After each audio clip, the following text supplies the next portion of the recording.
একজন সাহাবী অন্ধ, তিনি বলেছিলেন, ইয়া রাসূলুল্লাহ, আমি তো অন্ধ মানুষ, আমার জন্য কি এই হুকুম? রাসূলুল্লাহ জিজ্ঞেস করলেন, তুমি কি আজান শুনতে পাও? তিনি জবাব দিলেন, হ্যাঁ, আমি আমার বাড়িতে বসে আজান শুনতে পাই। রাসূলুল্লাহ বললেন, জবাব দিও, তার মানে তোমাকেও মসজিদে আসতে হবে। একজন অন্ধের জন্য জামাতে মসজিদে যাওয়া থেকে রুখসত পেল না, চোখওয়ালারা কি রুখসত পাবে? আরো কঠিন হাদিস শুনুন। কি হাদিস? কঠিন হাদিস। নবী করিম সাল্লাল্লাহু আলাইহি ওয়াসাল্লাম বলেছেন, মসজিদে আজান হয়েছে, আজান শোনার পর যে ব্যক্তি বাড়িতে বসে নামাজ আদায় করে, ওই বাড়িতে যদি নারী আর শিশু না থাকতো, আমি হুকুম করতাম আগুন দিয়ে জ্বালায় দাও। বাড়ির মহব্বতেই তো বাড়িতে নামাজ পড়তেছো, মসজিদে আসো, জামাতে নামাজ আদায় করো, মুসল্লিদের সাথে মহব্বত পয়দা হবে, আর জামাতে নামাজ পড়ার মজাই আলাদা। সুবহানাল্লাহ। পড়ে দেখেন, অভ্যাস করেন, অভ্যাস করেন। বাড়ির পাশের মসজিদে যাবেন, আর ফজরের নামাজের পর আপনি যখন ফজরের নামাজের আজান হবে, আপনি উজু করে বেরিয়ে মহল্লা দিয়ে যখন মসজিদের দিকে যাবেন, আসসালাত আসসালাত, ও ভাই নামাজের আজান হয়ে গেছে, ওঠো ভাই ওঠো, কে ঘুমায় আছে ওঠো, নামাজের জন্য চলো। সাহাবায়ে কেরাম এভাবে ডাকতে ডাকতে যাইতেন মসজিদের দিকে। এরকম করতেন না যেমন আমাদের দেশে কোনো কোনো এলাকায় মসজিদে আজান দেওয়ার পর বলে, আর মাত্র জামাতের 5 মিনিট বাকি আছে। এখানে এরকম হয় নাকি? আল্লাহ মাফ করুক, বলেন আমি। বিদআত। আজানের গুরুত্ব কমায় দেওয়া হয়। মসজিদে নামাজের জন্য শুধু আজান।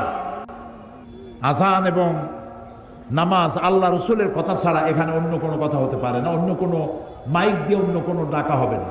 এমনকি এক লোকের উঠ হারাইছিল, তারপরে সে উঠ ঘোষণা দিয়েছিল মসজিদ থেকে চিৎকার করে, উঠ হারায় গেছে, উঠটা পাওয়ার জন্য। রাসূলুল্লাহ জিজ্ঞেস করলেন, কি হচ্ছে? বললো যে উঠ হারায় গেছে। সে উঠে চিল্লায় উঠ চাইতেছে। আল্লাহ রসুল বললেন, উঠটা আল্লাহ যেন এই উঠটাকে ফেরত না দেয়। তার মানে এই মসজিদ থেকে আপনি আপনার নিজস্ব কোনো স্বার্থের কথা, এই জাতীয় কথা আপনি বলতে পারবেন না। নামাজের জন্য শুধুমাত্র আজান হবে। তো একদিকে মোমেন ব্যক্তি সেই যে ভীতি সহকারে নামাজ আদায় করে, জাকাতকে সঠিকভাবে আদায় করে, জাকাত আদায় তৎপর হয়, এবং অশ্লীল কাজ থেকে নিজেকে বিরত রাখে। এরপরে সে যে ওয়াদা করে এবং তার কাছে আমানত থাকে, সে আমানত এবং ওয়াদা সঠিকভাবে সে পালন করে, আর সে তার নামাজগুলিকে সংরক্ষণ করে। যারাই কাজগুলি করলো, আল্লাহ তাদের ব্যাপারে বলেন, উলাইকা হুমুল ওয়ারিসুনাল্লাযীনা ইয়ারিসুনাল ফিরদাউসা হুম ফিহা খালিদুন। এই কাজগুলি যারাই করলো, তারাই উত্তরাধিকারী হবে, জান্নাতের উত্তরাধিকার। তাদেরকে আল্লাহ তাআলা জান্নাতুল ফিরদাউস নসিব করে দেবেন। আমরা বলি আমিন। আল্লাহ যেন এই আমলগুলি আমাদের করার তৌফিক দেয়, আমরা বলি আমিন। নবী করিম সাল্লাল্লাহু আলাইহি ওয়াসাল্লাম তিনি বলেছেন, ক্বালা নবী সাল্লাল্লাহু আলাইহি ওয়াসাল্লাম, মান তারাকা সালাতান মাকতুবাতান মুতাআম্মিদান ফাকাদ বারিয়াত মিনহু জিম্মাতুল্লাহি আযজা ওয়া জাল। আল্লাহ রাসূল বলেছেন, যে ব্যক্তি ইচ্ছে করে ফরজ নামাজ ছেড়ে দিল, আল্লাহ ওই বান্দার উপরে আল্লাহর কোনো জিম্মাদারি আর থাকে না, দায় দায়িত্ব থাকে না। আমরা বলি নাউযুবিল্লাহি মিন যালিক। রাসূলুল্লাহ আরো বলেছেন, মান তারাকা সালাতান মুতাআম্মিদান ফাকাদ কাফারা। ইচ্ছে করে যে নামাজ ছেড়ে দিল, সে কুফরি করলো, কাফের হয় না। সে যে কাজটা করলো এটা কুফরি কাজ, কাফেরের কাজ করেছে। নামাজ পড়াটা মুসলমানের কাজ। বলেন তো নামাজ পড়াটা কি? সবাই বলেন, নামাজ পড়াটা কি? মুসলমানের কাজ। আর নামাজ না পড়াটা বলেন কাফেরের কাজ। লা দীনা লিমান লা সালাতা লাহু। যার কাছে নামাজ নাই, তার কাছে দিন নাই, ঈমান নাই, চরিত্র নাই, কিছুই নেই। নবী করিম সাল্লাল্লাহু আলাইহি ওয়াসাল্লামের জীবনের শেষ নামাজও তিনি জামাতে আদায় করেছিলেন। সুবহানাল্লাহ। দুইজন সাহাবীর কাঁধের উপরে ভর করে তিনি মসজিদে নববীতে প্রবেশ করেছিলেন এবং খুতবা দিতে গিয়ে বললেন, আল্লাহ তাআলা এই পৃথিবীর সমস্ত সম্পদ, জাগতিক সম্পদ তার এক বান্দাকে তিনি দিতে চেয়েছিলেন, কিন্তু তিনি সেই সমস্ত সম্পদকে উপেক্ষা করে তিনি আল্লাহর কাছে ফিরে যাওয়া পছন্দ করেছেন। কেউ কিছু বুঝতে পারে নাই। হযরত আবু বকর রাদিয়াল্লাহু তাআলা আনহু তিনি কাঁদতেছিলেন। তিনি বুঝতে পেরেছেন এই পৃথিবীর সমস্ত জাগতিক সম্পদ আল্লাহ তাআলা দিতে চেয়েছেন তার নবী মুহাম্মদুর রাসূলুল্লাহ সাল্লাল্লাহু আলাইহি ওয়াসাল্লামকে, আর তিনি সব কিছুকে পরিত্যাগ করে আল্লাহর সাথে দিদারের জন্য তৈরি হচ্ছেন। তার অর্থ হলো আমরা এতিম হয়ে যাব, তিনি বিদায় হয়ে যাবেন। আল্লাহর নবী বক্তব্য রেখে হযরতে আয়েশা সিদ্দিকা রাদিয়াল্লাহু তাআলা আনহার হুজরার ভিতরে তার ঘরে প্রবেশ করলেন। ইন্তেকালের 5 দিন আগে থেকেই প্রচন্ড জ্বরে তিনি আক্রান্ত ছিলেন, মাথায় যন্ত্রণা ছিল, গায়ে ভীষণ জ্বর ছিল। ইন্তেকালের দিন যতই ঘনায় এলো ততই তিনি বেশি ক্লান্ত হলেন, বেহুশ হন, আবার হুঁশে আসেন। রাতের বেলায় হযরত আয়েশা সিদ্দিকা রাদিয়াল্লাহু তাআলা আনহাকে প্রশ্ন করলেন, আয়েশা রে, মসজিদে নববীতে এখন কি হচ্ছে? হযরত আয়েশা বলেন, ইয়া রাসূলুল্লাহ, মসজিদে নববীতে সাহাবায়ে কেরাম দীর্ঘক্ষণ আপনার অপেক্ষা করে আপনাকে না পেয়ে আমার আব্বার ইমামতিতে তারা নামাজ আদায় করছেন, এশার নামাজ হচ্ছে, কিন্তু সাহাবায়ে কেরাম পেছনে তারা নামাজের ভিতরেই কাঁদতেছেন। তাদের ধারণা হয়েছে রসুলের মেহরাবের ভিতরে, রসুলের মুসাল্লায় হযরতে আবু বকর যখন দাঁড়ায় গেছেন, আমরা এতিম হয়ে গেলাম, আল্লাহ রসুলের পেছনে নামাজ পড়া বোধহয় আর কিসমতে হবে না। আল্লাহর নবী হযরত আয়েশাকে ডেকে বলেন, আয়েশা রে, মসজিদে নববীর দিকে যে দরজা জানালাটা আছে সেটাকে একটু খুলে দাও, আমি নামাজের দৃশ্য দেখতে চাই। জানালা খুলে দেওয়া হলো। নবীজি মাথা উঁচু করলেন, হযরত আয়েশার কাঁধের উপরে ভর করে রসুল নামাজের দৃশ্য দেখতে থাকলেন। আবার তিনি শুয়ে পড়লেন, চোখের কোণা থেকে পানি বেয়ে পড়তে লাগলো। হযরত আয়েশা বলেন, ইয়া রাসূলুল্লাহ, নামাজের দৃশ্য দেখে কাঁদেন কেন? রসুল বলছেন, আয়েশা গো, এই নামাজের জামাতকে প্রতিষ্ঠা করার জন্য তায়েফের ময়দানে অনেক রক্ত ঝরেছে আমার, ওহদের ময়দানে দান শহীদ হয়েছে, সাহাবায়ে কেরাম জীবন দিয়েছে। আজ এত কষ্টের পরে যে জামাত প্রতিষ্ঠা হলো, আমার এই চোখের পানি কোনো দুঃখের পানি নয়, এটি আমার তৃপ্তির পানি। আমার মনে হলো কিয়ামত পর্যন্ত আমার উম্মতেরা এইভাবে করে তারা জামাতে নামাজ আদায় করবে। নবীজি আবার বেহুশ হয়ে পড়লেন। আজ আর সাহাবীরা একজনও মসজিদে নববী থেকে কেউ বাড়ি যায় নাই। মসজিদে নববীর ভিতরে বসে তারা কাঁদছেন, না জানি কখন আল্লাহর নবী বিদায় হন। ভেতরে স্ত্রীরা আছেন। হযরত ফাতেমা সব থেকে বেশি কান্নাকাটি করছেন। নবীজি তার দিকে লক্ষ্য করলেন এবং কাছে আসতে বললেন। হযরত ফাতেমা যখন কাছে গেছেন, আল্লাহর নবী হযরত ফাতেমার কানে কি যেন বললেন। এই কি যেন বললেন শুনে হযরত ফাতেমার কান্না বন্ধ হয়ে গেল। হযরতে আয়েশা হযরত ফাতেমাকে ডেকে জিজ্ঞেস করলেন, ফাতেমা গো, আল্লাহর নবী তোমার কানে কি বললেন আর তোমার কান্না বন্ধ হয়ে গেল? হযরত ফাতেমা বলেন, মা, আমার আব্বা জান আমার কানে কানে বললেন, ফাতেমা তুমি কেঁদো না, তোমার কান্না আমার বরদাস্ত হয় না। আমি তোমাকে সুসংবাদ শোনাতে চাই, আমি দুনিয়া থেকে বিদায় হওয়ার পর সকলের আগে তোমার সাথে আমার দেখা হয়ে যাবে। এর দ্বারা হযরত ফাতেমা বুঝতে পেরেছেন রসুল ইন্তেকালের পরে সকলের আগে হযরত ফাতেমার ইন্তেকাল হবে আর রসুলের সঙ্গে দিদার নসিব হবে। ফজর হয়ে এলো, নবীজি বেহুশ অবস্থায় পড়ে আছেন। হযরতে জিবরিল আলাইহিস সালাম রসুলের হুজরার ভিতরে প্রবেশ করে আল্লাহ নবীকে সালাম দিয়েছেন, আসসালামু আলাইকা ইয়া রাসূলুল্লাহ, হে আল্লাহর রসুল, আল্লাহ পাক আপনাকে সালাম জানিয়েছেন আর জানতে চেয়েছেন আপনি কেমন আছেন। যদিও আল্লাহ সবই জানেন, আপনার মুখ থেকে জানতে চেয়েছেন আপনি কেমন আছেন। আল্লাহ নবী বলেন, জিবরাইল, বড়ই কষ্টে আছি। হযরতে জিবরাইল বলেন, ইয়া রাসূলুল্লাহ, আল্লাহ রাব্বুল আলামিনের পক্ষ থেকে আজ এক নতুন ফেরেশতা আমি সাথে করে নিয়ে এসেছি, যেই ফেরেশতা পৃথিবীর কোনো মানুষের কাছে যাওয়ার জন্য, আসার জন্য অনুমতি চায় না, আজ আপনার খেদমতে আপনার কাছে আসার জন্য অনুমতি চায়। এই যে আমার পেছনে দাঁড়ানো, তার নাম মালাকুল মউত।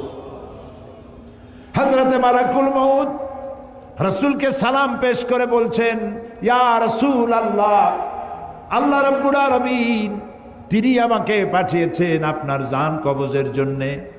আমি এই পৃথিবীতে কারো জান কবজের জন্য অনুমতি চাই নাই, আপনার কাছে অনুমতি চাওয়ার জন্য আমাকে বলা হয়েছে। নবীজি বললেন, মালাকুল মউত, আমি যদি অনুমতি না দেই? মালাকুল মউত বলছেন, ইয়া রাসূলুল্লাহ, হে অনুমতি যদি না পাই আমাকে ফেরত যেতে বলা হয়েছে। হযরতে জিবরাইল বলেন, ইয়া রাসূলুল্লাহ, হে আল্লাহ রাব্বুল আলামিন আপনার দিদারের ইন্তজার করতেছেন। আল্লাহ নবী হযরতে মালাকুল মউতকে অনুমতি দিলেন, জান কবজ শুরু হয়ে গেল। নবীজি বললেন, জীবনের শেষ কথা মুখ থেকে বেরোলো, আসসালাত আসসালাত ওয়া মা মালাকাত আইমানুকুম। আমার উম্মতেরা, জীবনের শেষ কথা তোমাদের জন্য রেখে গেলাম, নামাজ, নামাজ, নামাজ ছেড়ে দিও না। আল্লাহর নবী দুনিয়া থেকে চির জনমের মতো বিদায়ের সময় মেয়ের কথা বললেন না, নাতির কথা বললেন না, জামাইয়ের কথা বললেন না, স্ত্রীর কথা বললেন না, কারো কথা বললেন না। দুটি কথা বলেছেন, ও আমার উম্মতেরা, নামাজ, নামাজ, সালাত, সালাত।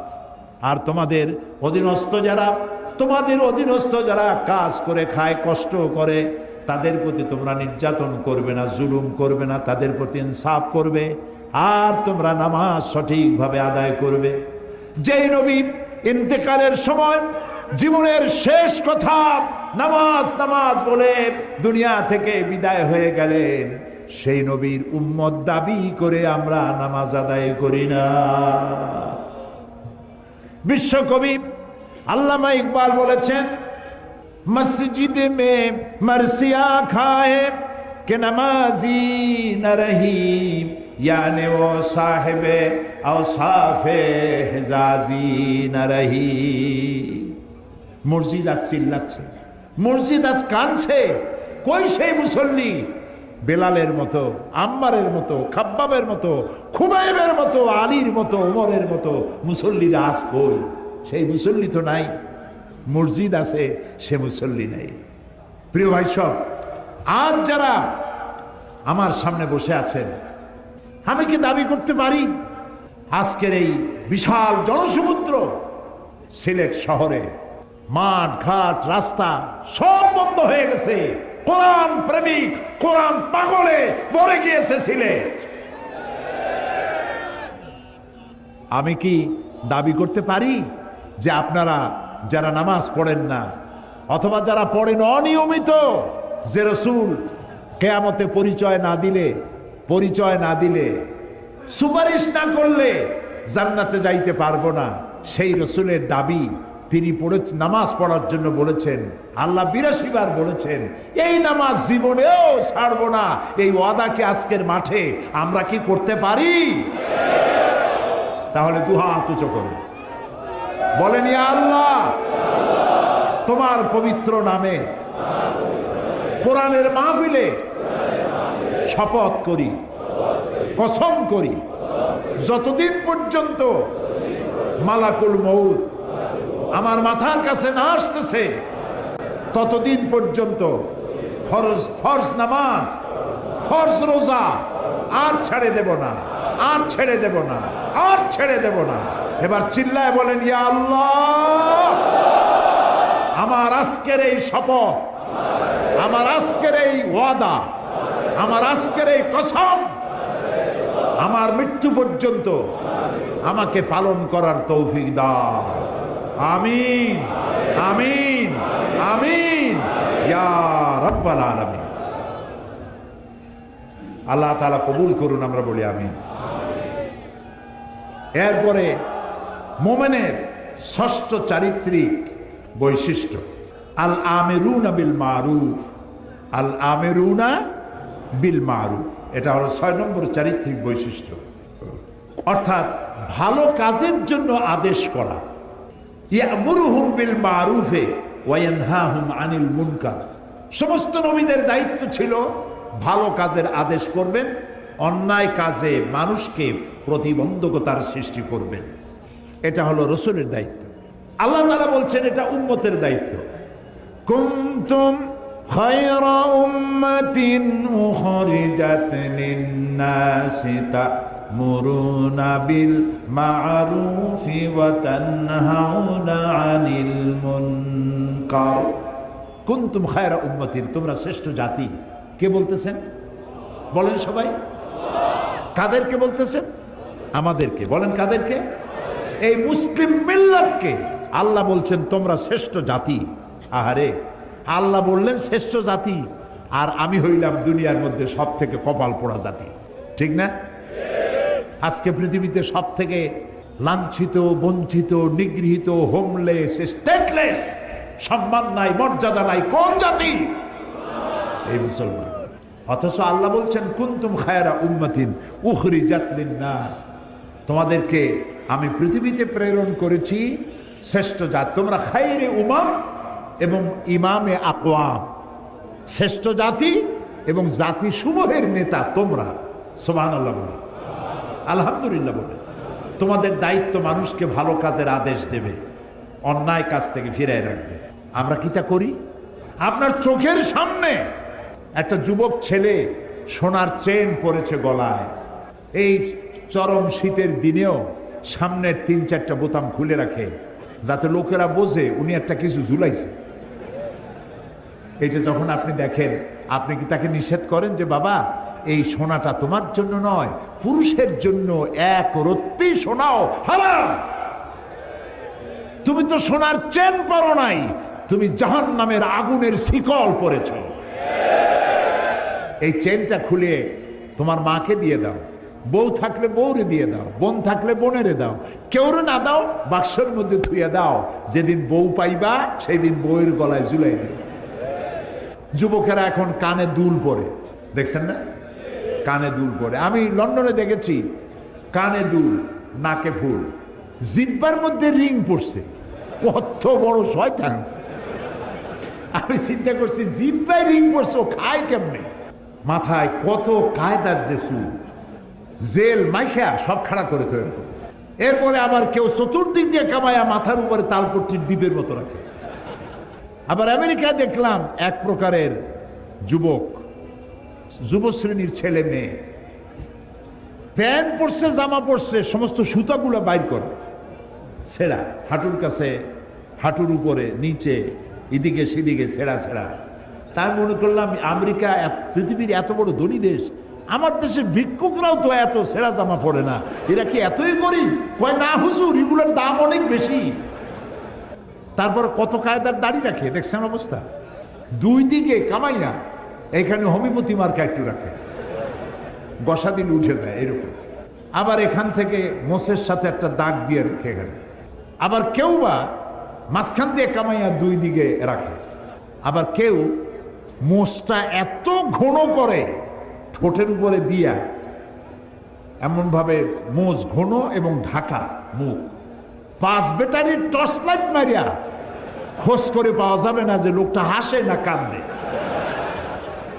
আল আমিরুনা বিল মারুফ, ভালো কাজের আদেশ করেন, অন্যায় কাজ থেকে ফিরাবার চেষ্টা করেন। একটা মানুষও যদি ভালো বানাইতে পারেন, কিয়ামতের দিন হতে পারে এটা আপনার জান্নাতে যাওয়ার জরিয়া হয়ে যাবে। একটা মানুষ। নূহ আলাইহিস সালাম আল্লাহর পয়গম্বর, কত বছর বেঁচে ছিলেন?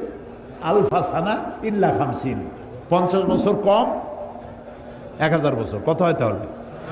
950 বছর বেঁচে থেকে হেদায়েত করতে পেরেছিলেন মাত্র 40 জন অথবা 80 জন। অথচ উম্মতে মুহাম্মাদি সাল্লাল্লাহু আলাইহি ওয়াসাল্লাম, রাসূলের উম্মতের হাতে হাজার হাজার অমুসলিম ইসলাম কবুল করতেছে, বেনামাজি নামাজি হচ্ছে। আল্লাহু আকবার।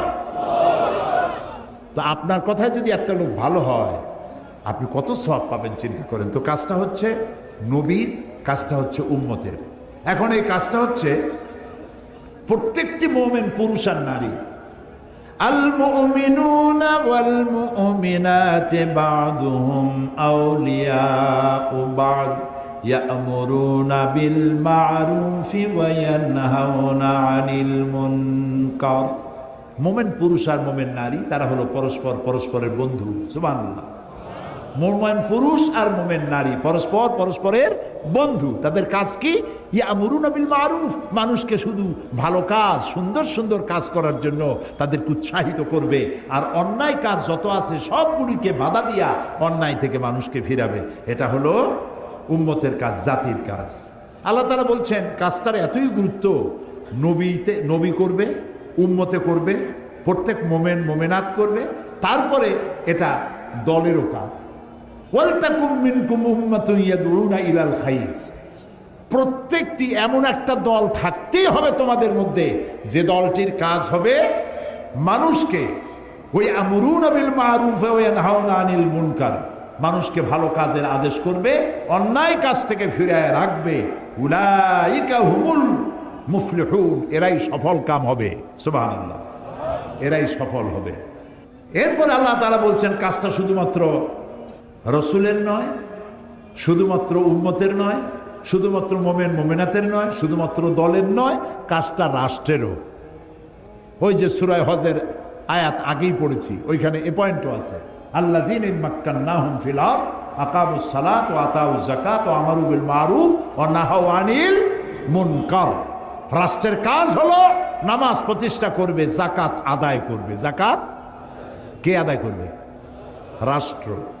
রাষ্ট্র যাকাত আদায় করতে পারবে ওই সরকার যাকাত আদায় করতে পারবে যে সরকার নামাজ প্রতিষ্ঠা করবে।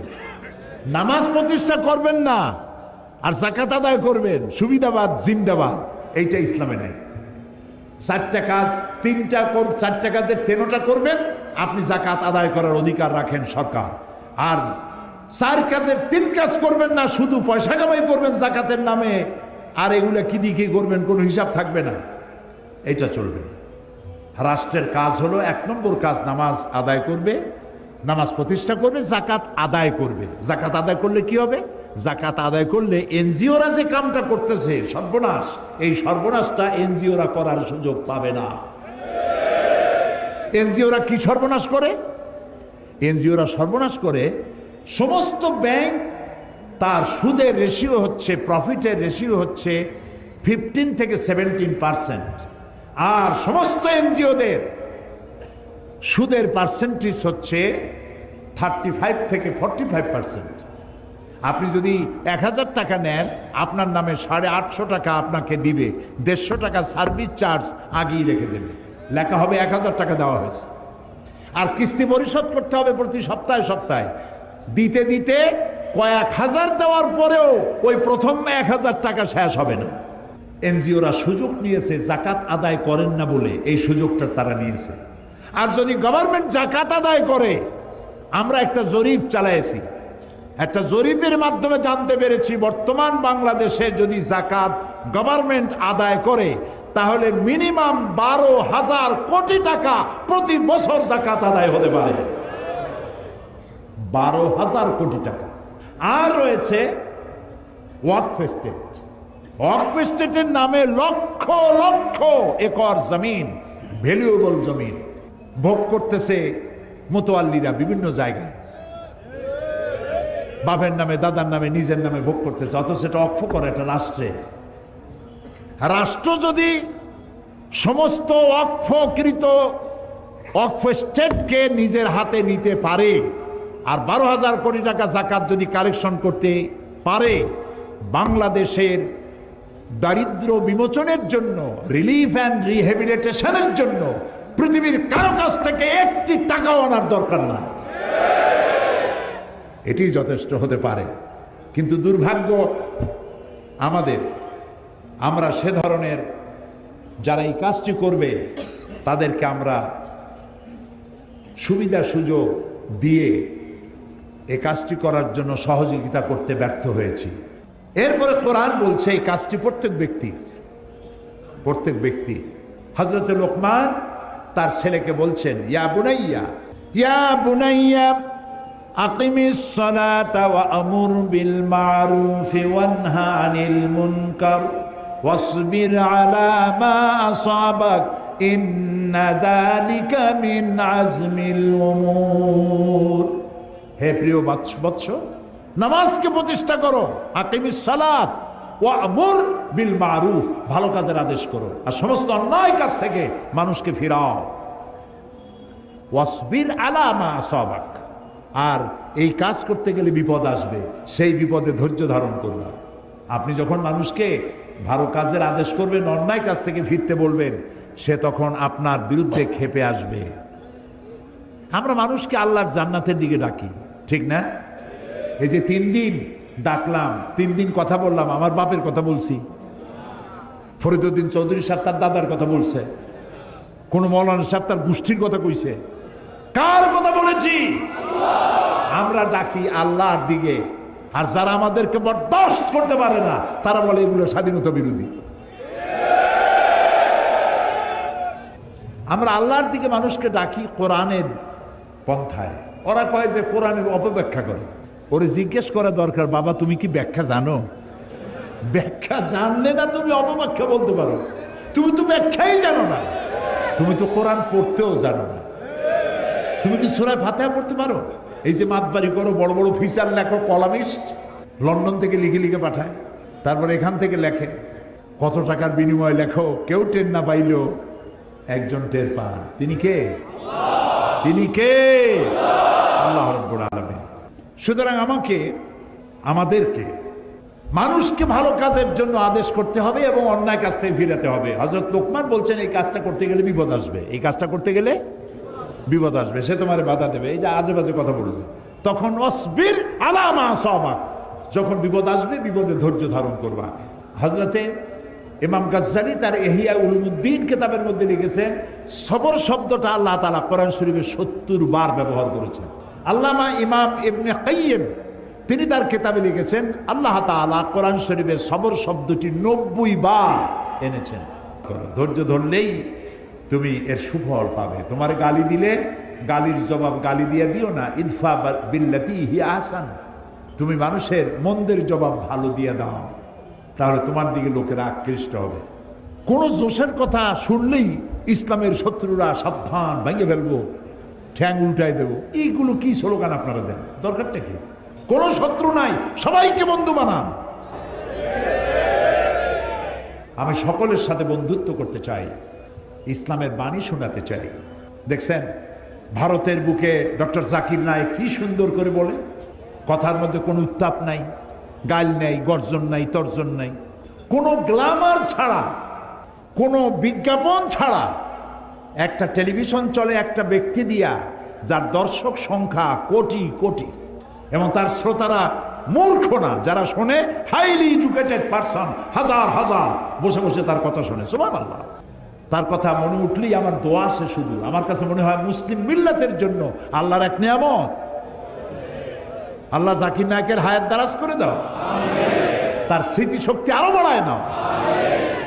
একবার শুনলাম এক মহিলা প্রশ্ন করছে ডক্টর জাকির নায়েককে যে, আচ্ছা আপনি তো বললেন হিন্দু মুসলমান খ্রিস্টান বৌদ্ধ সব ভাই ভাই, তো সব যদি আমরা ভাই ভাই হই, আমি তো হিন্দু, ওই মহিলা বলছে আমি তো হিন্দু, তা আপনার মক্কা মদিনে আমরা যাইতে পারি না কেন? এটা কঠিন প্রশ্ন। আমি চিন্তা করলাম কি জবাব দেয়। আমার কাছেও জবাব আছে, কিন্তু উনি কি বলেন সেটা শোনা দরকার। উনি জবাব দিলেন, বোন আপনার বাড়ি কই? কই তো ইন্ডিয়ায়। জন্মস্থান কোথায়? এখানে। আমার জন্মস্থানও এখানে। আচ্ছা বোন আপনি কি জানেন যে ইন্ডিয়ায় এমন এমন জায়গা আছে যেখানে এখানে জন্মগ্রহণ করার পরেও সে জায়গায় আপনি আর আমি যাইতে পারি না, এরকম জায়গার নাম জানেন? কেন এরকম জায়গা থাকবে কেন? আমি ইন্ডিয়া জন্মগ্রহণ করছি, সব জায়গায় যাইতে পারি। উনি বললেন মোটেই না, এখানে এমন এমন জায়গা আছে যেখানে আপনি আমি প্রবেশ করতে পারবো না, তার নাম ক্যান্টনমেন্ট। ক্যান্টনমেন্টে আপনিও ঢুকতে পারবেন না, আমিও ঢুকতে পারবো না। ক্যান্টনমেন্টে ঢুকবে যারা নিরাপত্তার দায়িত্বে, দেশ রক্ষার দায়িত্বে যারা আছে, যে কোনো মুহূর্তে ডাক দিয়ে পড়ে জান দেওয়ার জন্য, রক্ত দেওয়ার জন্য, জীবন দেওয়ার জন্য ঝাঁপায় পড়বে, সেসব সেনাবাহিনীর জন্যই ক্যান্টনমেন্ট তৈরি করা হয়। ওখানে আপনি আর আমি যাইতে পারবো না। ইসলামেরও একটা ক্যান্টনমেন্ট আছে, সেটার নাম মক্কার মদিনা। ওইখানে ওই সব লোকেরাই যেতে পারে যারা আল্লাহর জন্য জান দিতে পারে, মাল দিতে পারে, রক্ত দিতে পারে। প্রিয় বোন, আপনিও যেতে পারবেন। আপনার পাসপোর্টে একটা ভিসা লাগান, ভিসার নাম লা ইলাহা ইল্লাল্লাহু মুহাম্মাদুর রাসূলুল্লাহ। কালকে আপনি মক্কা মদিনা চলে যান। কি সুন্দর জবাব! আমার খালি দোয়াই আসলো যে আল্লাহ তাআলা কি ব্রেন তুমি তাকে দিয়েছো, সুবহানাল্লাহ। তো মানুষকে আপনি বুঝাবেন। আমি একবার লন্ডনে এক বাড়িতে দেখলাম সিলেটি ভাষায় ইনজিল শরীফ। আমি তো অবাক হয়ে গেলাম যে আল্লাহ জিবরাইল দিয়ে সিলেটে আবার ইনজিল বানাইল। তো দেখি যে সিলেটি আঞ্চলিক ভাষা ইনজিল এতটুকু, ওর মধ্যে লিখছে ঈসা আলাইহিস সালাম আসলা, টাইম টাইম একখানা গাছের তলায় বসে আসলা, এরকম ভাষা দিয়ে লেখা। তা আমি তার বললাম, এটা কি আপনি কিনছেন? কয় না, একজন খ্রিস্টান আমার প্রতিবেশী দিয়ে গেছে। তা আপনি এখানে কত বছর আছেন? কথা প্রায় 30 বছরের মতো।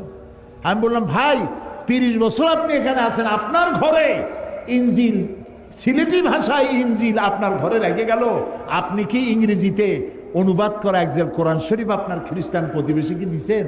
কয় না, তা তো দেয়নি। আপনি তা দেন নাই, আর স্লোগান দেন ইসলামের দুশ্মনেরা হুঁশিয়ার, সাবধান। এই স্লোগান কোনো কাজের স্লোগান নয়, বাজে স্লোগান। সমস্ত মানুষের বাড়িতে বাড়িতে যান, দুয়ারে দুয়ারে যান, কোরআনের দাওয়াত নিয়ে যান।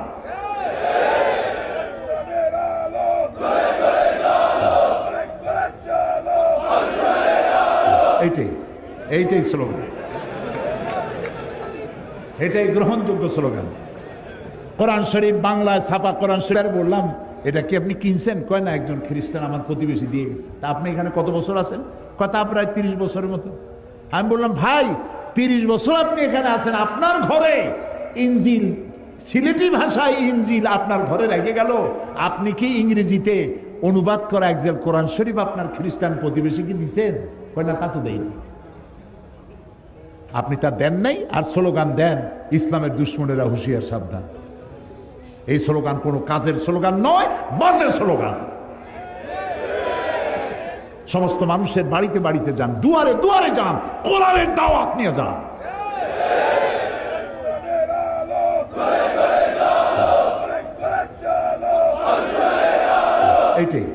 এইটাই স্লোগান,